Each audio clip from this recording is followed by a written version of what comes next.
జై శ్రీమన్నారాయణ. నేను మీ icon astrologer Gattupalli Suresh Babu. ఇప్పుడు జీవన శైలిలో మనం ఒకసారి గమనించినట్టయితే గనక ఒక చిన్న విషయం ఏమిటంటే గనక ఈరోజు మనం చూస్తూ ఉన్నాం, ఎంతోమంది చాలా వయసు వచ్చినప్పటికీ కూడా పెళ్ళిళ్ళు అవ్వకుండా చాలామంది ఉన్నారు.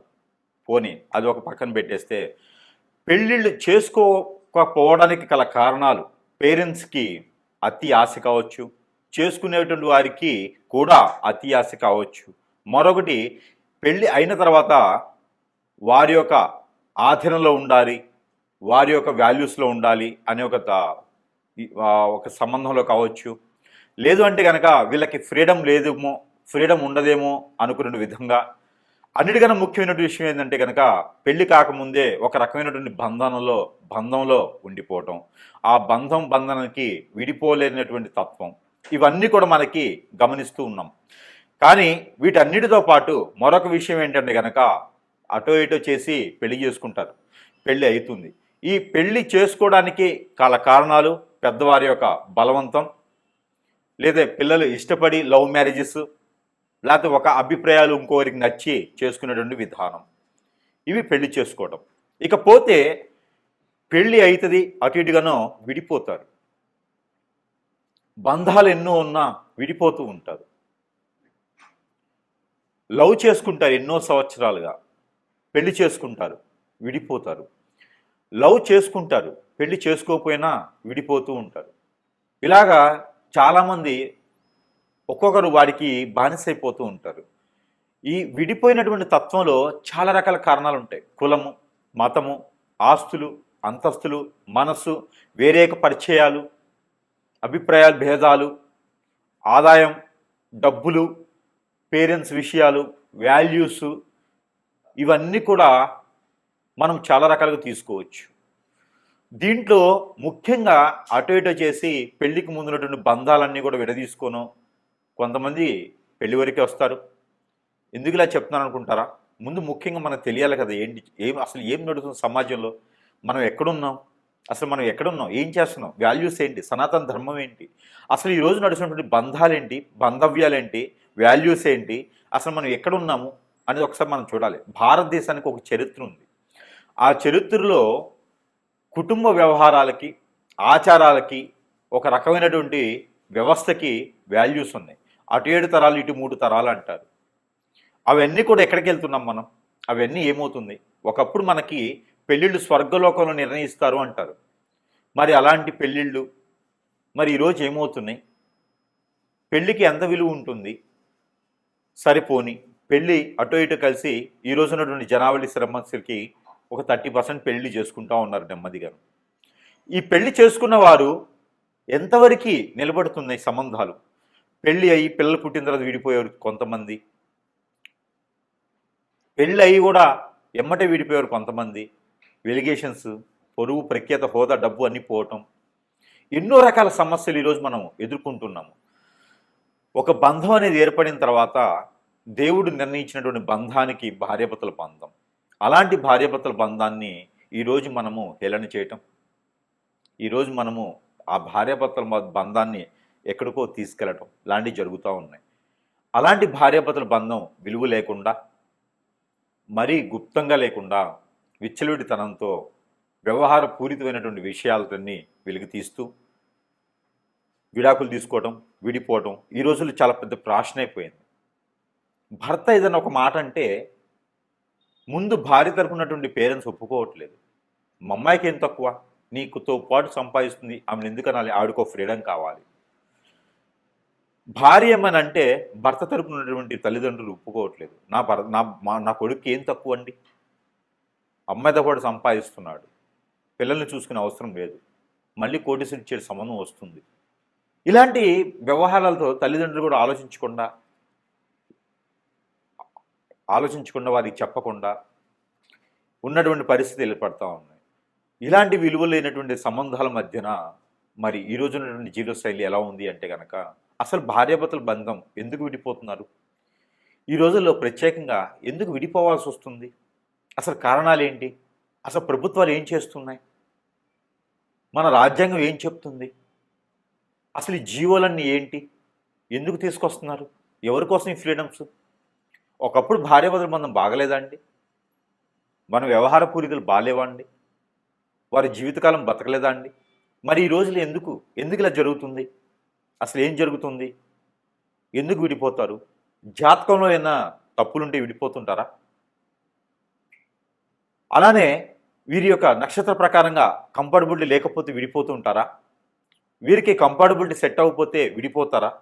లేదా వేరే సంబంధాలు ఏమైనా ఉంటే విడిపోతారా? అసలు ఏ గ్రహము ఏ స్థానంలో ఉంటే ఇలాంటివి జరుగుతూ ఉంటాయి?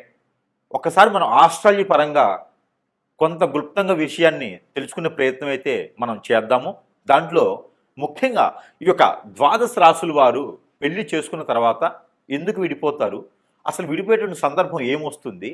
ఏ గ్రహం ఏ స్థానంలో ఉంటేనో, ఏ దశాంత దశలు నడిస్తేనో, కంఫర్టబుల్ లేకపోతేనో, లవ్ మ్యారేజ్ వలన, పెద్దల విషయాల వలన అసలు ఎందుకు విడిపోయేటువంటి తత్వం ఎందుకు వస్తుందనే దాని గురించి ఒక్కొక్కసారి రాశి ప్రకారంగా మనం గమనించినట్టయితే కనుక మనకి మరి ద్వాదశ రాశుల్లో ఒకటి మిథున రాశి. ఈ మిథున రాశి వారికి వీరు చలాకి తత్వం, సెన్సిటివ్, ఆలోచించే గుణం, ఎదుటి వాళ్ళని అర్థం చేసుకునే గుణము, ఎవరితో ఎలా మాట్లాడాలో ఇలాంటివన్నీ ఉంటాయి. ఇది వారి పర్సనల్ లైఫ్. మరి అలాంటి వాళ్ళు ఎదుటి వాళ్ళని అట్రాక్ట్ చేస్తూ ఉంటారు. సెన్సిటివ్ తత్వం, వారిని ఏమైనా అన్నారంటే ఓర్చుకోలేరు. చాలా ప్రాణం కన్నా ఎక్కువగా ప్రేమిస్తూ ఉంటారు. వారి గుణగణాలు అలవాటై నేర్చుకుంటే కనుక వాళ్ళకి అలవాటైతే మాత్రం ప్రాణం పోయినా వదలరు. అలాంటి వాళ్ళకు కూడా విడాకులు అవటం, లవ్ అఫైర్స్, వేరే అక్రమ సంబంధాలు అంటే ఖచ్చితంగా చెప్పవచ్చండి. మిథున రాశి వారికి సంబంధం లేకుండా జరుగుతాయి కొన్ని విషయాల్లోనూ. అవి దేవుని యొక్క ఆధీనం అంటారు. అలానే చంద్రదశ, గురుదశ, శుక్రుదశ నడిచేటప్పుడు, అంతర్దశలు నడిచేటప్పుడు 2, 9, 6 స్థానాల్లో కుజుడు, రవి ఉన్నప్పుడు, లేదా శుక్రుడు కూడా 2, 9 స్థానాల్లో రవితో పాటు కలిసి ఉన్నప్పుడు గోచర ప్రకారంగా ఇలాంటి విడాకులు అనేది జరుగుతూ ఉంటాయి. కుజుడు 4, 6 స్థానాలు ఉన్నా కూడా ఎక్కువగా విడిపోవడం లాంటివి జరుగుతాయి. మొదటి సంబంధం కాకుండా రెండో సంబంధం, లేదా పెళ్లికి ముందే ఫేర్స్ ఇలాంటివి జరుగుతూ ఉంటాయి ఒక్కొక్కళ్ళ దాంట్లో, స్త్రీ పురుషులు ఇరువురికి కూడా. అలానే శుక్రుడు నీచలో ఉన్నప్పుడు గోచార ప్రకారంగా ఇలాంటివి జరుగుతూ ఉంటాయి. అలాగా జరిగినప్పుడు పరిహారాలు ఉంటాయి. ఆ పరిహారాలు చేసుకుంటే పెళ్లికి ముందు చేసుకుంటే సరిపోతుంది. అరటి చెట్టుకి పెళ్లి చేయటం, రావి చెట్టు దగ్గర దీపాలు చేయటం, ఇలా చాలా రకాల పరిహారాలు ఉంటాయి. అక్కడ ప్రాంతాచారాన్ని బట్టి పరిహారాలు ఉంటాయి. దాంతోపాటు ముఖ్యంగా భార్యాభర్తలు విడిపోవడానికి వీరు చూడటానికి చాలా అందంగాను, చాకచక్యంగాను ఉంటారు. కాబట్టి మిథున రాశి వారు వీరికి ఎవరో తెలియకుండా కన్నేస్తారు. వీరి మీద కన్నేసి లాగేసి వారి వైపు రప్పించుకుంటారు. అప్పుడు ఇక్కడ ఉన్నటువంటి భార్యాభర్తలు విడిపోయేదానికి ఎక్కువ అవకాశాలు కనబడుతూ ఉన్నాయి. దీంతోపాటు ఇబ్బంది పడేటువంటి మిథున రాశి వారికి మరొకటి ఏంటంటే, ఇది ఇలా ఉంటే కొంతమంది భర్త అఫైర్ పెట్టుకోవడం, భార్య అఫైర్ పెట్టుకోవడం లాంటి వాటితో విడిపోయేలు ఉన్నారు. వీరి జీవితంలో బాంధవ్యాలు ఎన్నో ఉంటాయి.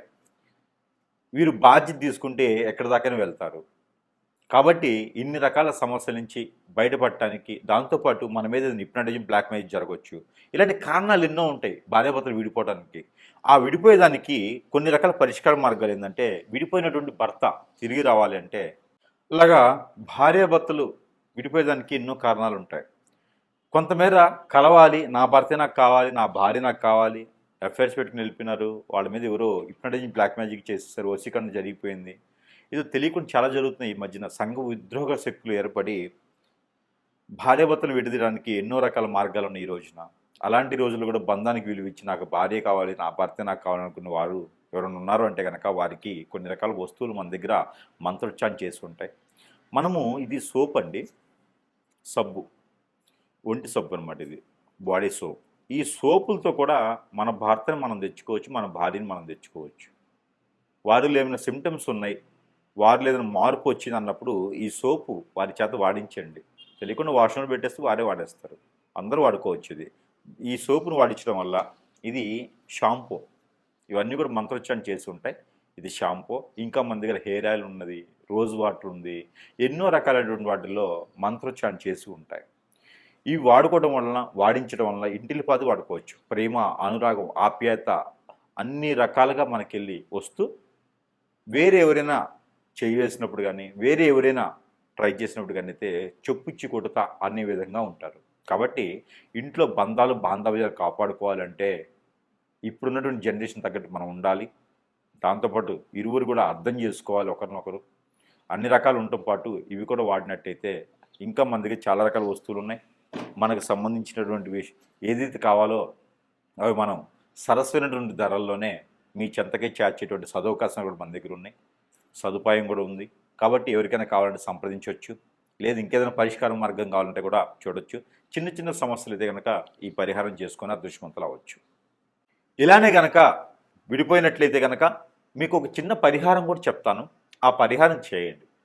కొంతమేర ఇదంతా కూడా గుడ్డిలో మెల్ల అనుకోవచ్చు. అంటే పూర్తిగా కళ్ళు లేని వాళ్ళకి కొంచెం మసలబారిన కళ్ళు ఉండి కళ్ళలో పెట్టుకుంటే ఎట్లా ఉంటుందో అలాగ పరిహారాలు. ఇంకా పూర్తి దోషాలు పోవాలంటే మాత్రం ఖచ్చితంగా గురువుని కలవాల్సిందే. సమీప దూరంలో గురువుని గరిస్తే మీకున్న పరిష్కార మార్గం అయితే చూపించబడుతుంది. అయితే ముఖ్యంగా ఈ పరిహారం అయితే మీకోసం ప్రయత్నం చేయండి. ఇక ఈ ఒక రాశి వారైతే కనుక మీరు ఏం లేదండి, 5 బావిల నీళ్ళు అని ఉంటాయి, లేదా 5 చెరువుల్లో నీళ్లు తీసుకురాండి, లేదా 5 బోరుల్లో నీళ్లు. 5 ఇళ్లల్లో కాదు, 5 బోరుల్లో లేదా 5 బావిల్లో, బావి చెరువు అంటారు కదా, అట్లాగా 5 వాటిల్లో నీళ్లు తీసుకురావాలి. 5 చెరువుల్లో నీళ్లు తీసుకొచ్చి ఒకటిగా చేయాలి. ఒక దాంట్లో కలుపుకోవాలి. కలిపినటువంటి దాంట్లో కుంకుమ పువ్వు, పన్నీరు, జాజికాయ, జాపత్రి, అనాస పువ్వు, దాల్చిన చెక్క, మిరియాలు, అలానే ఇంగువ, ఇవన్నీ కూడా కలగలిపి ఒక్క తమలపాకులు 2 ఇవి కూడా వేసి మిక్సీ కొట్టాలి. మిక్సీకి వేసి దాన్ని అంతని కూడా పేస్ట్ చేయాలి. ఈ పేస్ట్ చేసింది ఈ పాలలో కలపాలి. తగినంత తేనె కలపాలి. కలిపినటువంటి మిశ్రమాన్ని ఎక్కడైనా సరే దానిమ్మ చెట్టు లేదా సీతాఫల చెట్టు లేదా వేప చెట్టు, రావి చెట్టు, ఈ 2 కలగలిపి ఉన్నటువంటి సమయం, అక్కడ స్థలం, వాటిలో గురువారం రోజున, శుక్రవారం రోజున సాయం సంధి వేళలో అభిషేకం చేసి మట్టి ప్రమిదిలో, అభిషేకం అంటే ఆ చెట్టు పాదిలో పోయటం, 3 సార్లు తిరుగుతూ పోయాలి. అలానే ఒక పసుపు కలర్ దారం కానీ, 7 పోగులు వేసినటువంటి వైట్ కలర్కి పసుపు రాసినటువంటి దారం కానీ ఆ చెట్టుకు కట్టాలి. 7 పోగులు 7 సార్లు తిరిగి చుట్టూ కట్టాలి.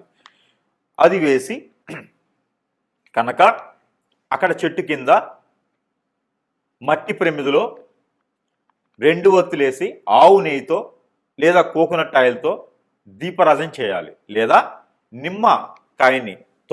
నిమ్మకాయ తొడిమి ఉంటుంది కదా, అది నిమ్మకాయ తొక్క, అదే వెనక తిప్పేసి కోకోనట్ ఆయిల్ వేసి దీపారాధన చేయాలి. ఇలాగా 3 మాసాలు 3 సార్లు చేస్తే వారంతో సంబంధం, నక్షత్రంతో తిథితో సంబంధం లేదు. గురువారం లేదా శుక్రవారం చేయండి. మాసానికి ఒకసారి ఏం చేయండి. పౌర్ణమి ముందు వచ్చేటువంటి శుక్రవారం, గురువారం చేస్తే చాలా మంచిది. ఇలాగా 3 మాసాలు 3 సార్లు చేయాలి. స్త్రీ పురుషులు ఇరువురు కూడా చేయొచ్చు. ఇది ఎందుకోసం పరిహారం మీకు చేసి ఆ ప్రమిది కింద మీ సమస్య భార్యాభర్తల మధ్యన ఏముందో, ఎందుకు గొడవలు అవుతున్నాయి, ఏదైనా అఫైర్స్ ఉన్నాయా, ఏదైనా సమస్య ఉందా, ఆర్థిక సమస్య, ఆరోగ్య సమస్య, లేదా మాట వినట్లేదా, ఇవన్నీ కూడా సమస్యని ఒక వైట్ పేపర్ మీద కాటుకతో, కాజల్తో అయినా రాయండి. మీ భాషలో మీరు రాయండి. రాసి 4 మడతలు వేసి మీకు ఆ ప్రమిది కింద పెట్టండి. ఆ ప్రమిది కింద పెట్టేటప్పుడు మోదుగాకు అని ఉంటుంది. ఆ మోదుగాకు వేయండి. మోదుగాకు పైన పేపర్ పెట్టండి. ఈ పేపర్ పైన ప్రతిమ పెట్టి దాంట్లో దీపారాధన చేయండి. ఇలా 3 వారాలు 3 మాసాలు చేయండి. దీని ద్వారా విడిపోయినటువంటి వారు కలుసుకునే దానికి చాలా అవకాశం ఉంటుంది. కాబట్టి ఈ ప్రయత్నం మీకోసం. ఈ పరిహారం అయితే ఖచ్చితంగా మీకోసమే. ఈ రాశి వారైతే కనుక ఒక జాజికాయ తీసుకోండి, తెల్ల జిల్లేడు ఏరు చిన్నది, నల్ల ఉమ్మెత్త ఏరు చిన్నది, ఈ 3 తీసుకోవాలి. ఈ 3 తీసుకొని భోజపత్రం అని ఉంటుంది, మనకి పూజ సామాగ్రిలో దొరుకుతుంది. భోజపత్రం అంటారు. చెక్కతో చేసినటువంటి ప్యూర్ పేపర్ అంటారు అనమాట. పేపర్ అంటే మిషన్లో వేసి రంగరించి పేపర్లో వస్తుంది కదా, అది భోజపత్రం అంటారు. మనకి చూస్తే తెలుస్తూ ఉంటుంది భోజపత్రం అంటే ఏంటనేది. అయితే ఆ భోజపత్రం పైన మీ పేరు, ఎవరైతే విడిపోయారో వారి పేరు రాయండి. రాసి మధ్యలో స్వస్తిక్ వేయండి. ఆ పేరుకి మధ్యన స్వస్తిక్ వేయండి.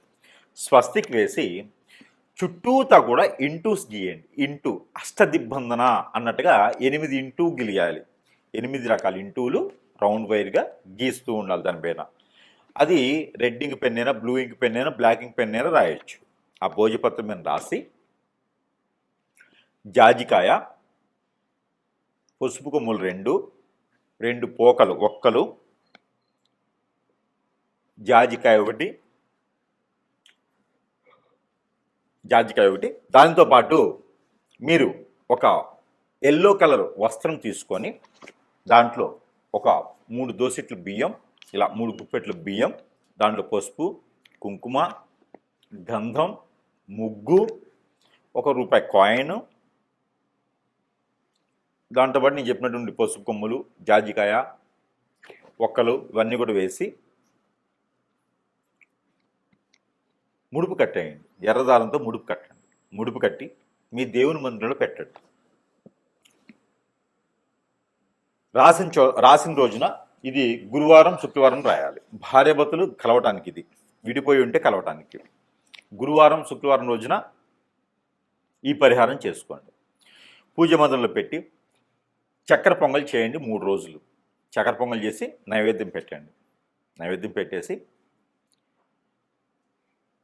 ఆ ముడుపుని 3 రోజుల తర్వాత తీసుకొని వెళ్ళి ఎక్కడైనా పారేడు నీటిలో వేయండి. వేస్తే అంతటితో మీకు విడిపోయినటువంటి భర్త కావచ్చు, భార్య కావచ్చు, ఎలాంటి పరిస్థితులు విడిపోయినా మళ్ళీ తిరిగి వచ్చేదానికైతే ఖచ్చితంగా అవకాశం దొరుకుతుంది మీకు. ఈ ప్రయత్నం చేసి చూడండి. జై శ్రీమన్నారాయణ. ఈ పరిహారం అయితే మీకోసం. ఈ రాశి వారు కనుక ఈ పరిహారం చేసుకున్నట్టయితే కనుక ఖచ్చితంగా విడిపోయినటువంటి భార్యాభర్తలు ఒకటేలా ఉంటుంది, పెళ్లి కానివరకైతే పెళ్లి అయ్యేలా కూడా ఉంటుంది. అలానే ఈ పరిహారం చేసుకోండి, అదృష్టవంతులయ్యేదానికి ఆస్కారం ఉంటుంది. మీకున్నటువంటి కుజదోషం, కాలసర్పదోషం, నాగదోషం అన్నీ కూడా కొంచెం మేర ఉపశమనం దొరికేదానికి అవకాశం కనిపిస్తుంది. కాబట్టి ఈ ప్రయత్నం చేయండి. మీకు వైట్ కలర్ దారం తీసుకోండి. తీసుకొని మీరు ఎంతైతే హైట్ ఉంటారో అంత హైట్, బొటనవేలు దగ్గర నుంచి తలవరికి, బొటనవేలు దగ్గర నుంచి తలవరికి, బొటనవేలు దగ్గర నుంచి తలవరికి, బొటనవేలు దగ్గర నుంచి తలవరికి మీరు 7 టైమ్స్ లేదా 11 టైమ్స్ పోగులు వేయండి. జంజం పోగులు వేస్తాం కదా అట్లాగా. ఈ పోగులు వేసినటువంటి దారాన్ని తీసుకొని దానికి పసుపు రాయండి. అన్నీ కలిపేసి ఈ 11 దానికి పసుపు రాయండి. ఈ పసుపు రాసినటువంటి దారానికి 2 పేటలు వేయండి. ఇట్లా చేస్తే 2 పేటలు అవుతాయి. ఈ 2 పేటలు వేయండి. 2 పేటలు వేసినటువంటి దారానికి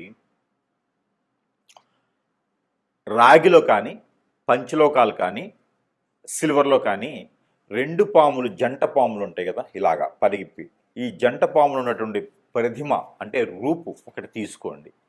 ఈ రూపు తీసుకొని ఈ కొలిసినటువంటి దారాన్ని దానికి కట్టేసేయండి.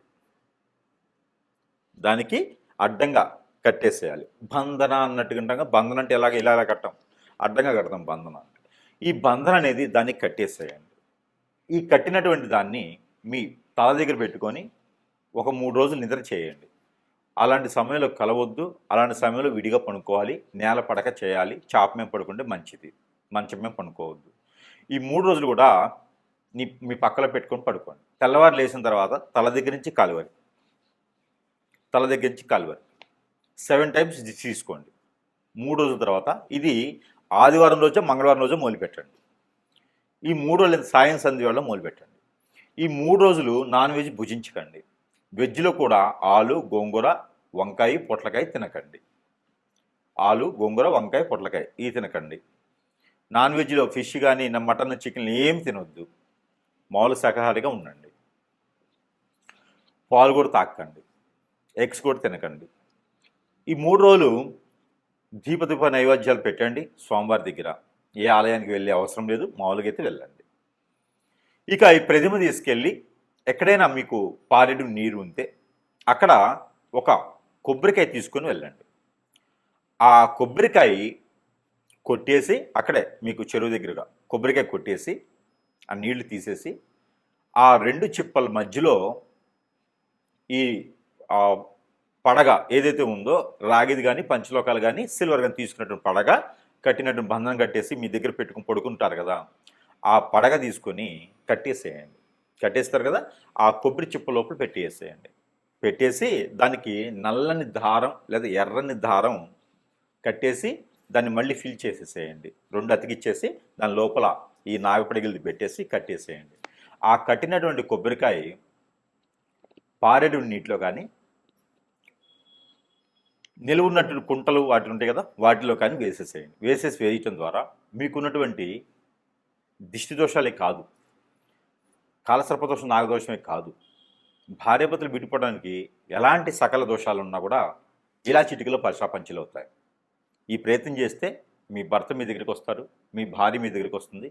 ఈ రెమెడీకి మాత్రం గురువుగారికి ఎంత ఇచ్చినా తక్కువే.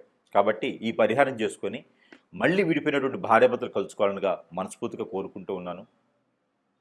చిన్న జీవితం బొగ్గుపాలు చేసుకోకండి. భార్యాభర్తలు ఎల్లకాలం కలుసుకునేలాగా ప్రయత్నం చేయండి. ఈ పరిహారం చేసుకొని అదృష్టవంతులు అవ్వండి. జై శ్రీమన్నారాయణ.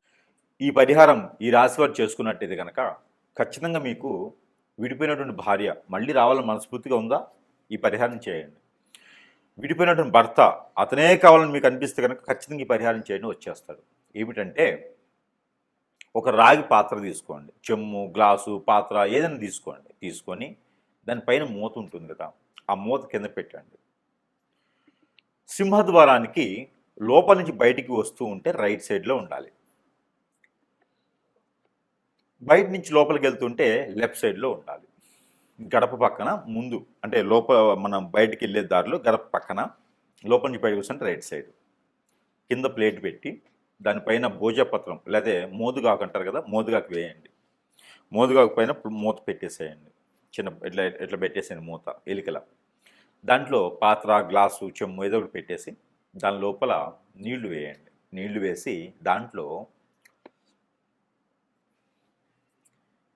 మందార పువ్వు ఒకటి, రోజ్ పువ్వు ఒకటి వేయండి. ప్రతిరోజు నీళ్లు మార్చండి, పువ్వులు మార్చండి. దాంట్లో ఒక జాజికాయ వేయండి. మిరియాలు ఒక 4 వేయండి. తెల్ల ఆవాలు ఒక 4 వేయండి. మెంతులు ఒక 4 వేయండి. ఇవి వేసి నీళ్ళు అక్కడ పెట్టేయండి. ప్రతిరోజు కూడా ఉదయించే సూర్యునికి నీళ్లు ఆర్జనివ్వండి. ఇది వేరు, ఇది వేరు, రెండు చేయండి. ఈ రెండు చేస్తూ నాగపడిగలు కానీ, మానసదేవి అమ్మవారు కానీ, సుబ్రహ్మణ్యేశ్వర స్వామివారు కానీ, పుట్ట దగ్గర కానీ, కుమారస్వామి, అయ్యప్పవారి స్వామి, ఇక్కడ ఈ ఆలయాల్లో మాత్రమే మీరు చలిబిడి అంటే అందరికీ తెలుసా? తెలియకపోతే బియ్యం పిండి, బెల్లం కలిపినటువంటి బియ్యం పిండిలో సజ్జలు ముందు రోజు నానబెట్టి, ఒక 2 గుప్పెళ్ళు సజ్జలు నానబెట్టి అవి ఒక వస్త్రంలో కాటన్ వస్త్రంలో కడితే చిన్న చిన్న మొలకలు వస్తాయి. తెల్లవారిన తర్వాత ఓ 4 గంటలు నానిన తర్వాత కడితే మొలకలు వస్తాయి. ఆ మొలకలు వచ్చినటువంటి సజ్జల్ని ఈ చలిబిడిలో కలపండి. బియ్యం పిండి బెల్లం కలిపినటువంటి పిండిలో కలిపేసి అక్కడ స్వామివారికి నైవేద్యం పెట్టండి. ఏ సమస్య అయితే భార్యాభర్తల మధ్య ఉందో ఆ సమస్య విడిపోవాలని. ఇవన్నీ కూడా మీరు ఒక 21 రోజు చేయండి. ఖచ్చితంగా విడిపోయినటువంటి భార్యాభర్తలు ఖచ్చితంగా కలుసుకుంటారు. ఇలా చిటికలో అయిపోతుంది. కోర్టు వరకు వెళ్ళినటువంటి సమస్యలు కూడా పటాపంచలైపోతాయి. ఈ ప్రయత్నం చేసి చూడండి. జై శ్రీమన్నారాయణ.